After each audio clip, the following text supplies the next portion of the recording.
Come è andata, generale? Bene, missione compiuta. È anche l'ultima questa, per l'Afghanistan. Sì, per la Sassari sicuramente. Stiamo aspettando che una decisione politica ci dica se continuare anche per l'anno prossimo oppure no. Però devo dire che missione compiuta.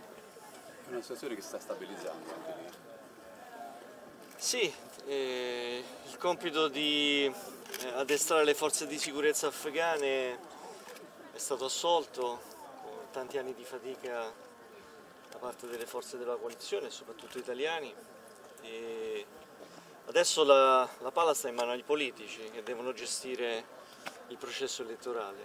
E speriamo che a breve possano avere un nuovo Presidente della Repubblica. Anche oggi nel cambio di consegne nuovi complimenti alla Sassari. Come sempre. Grazie. Rientrate.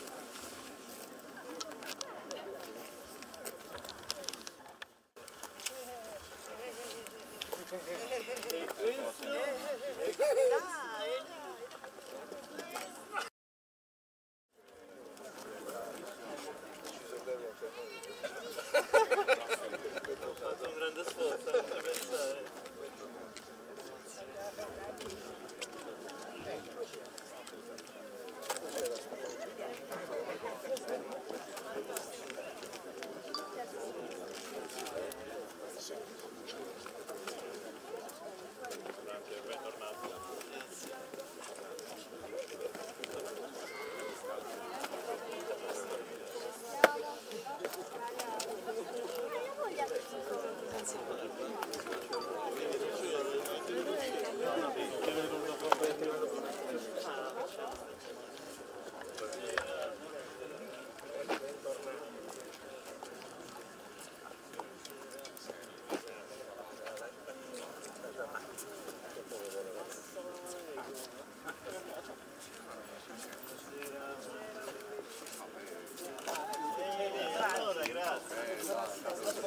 Prima o poi possiamo andare poi. Ah, al prossimo.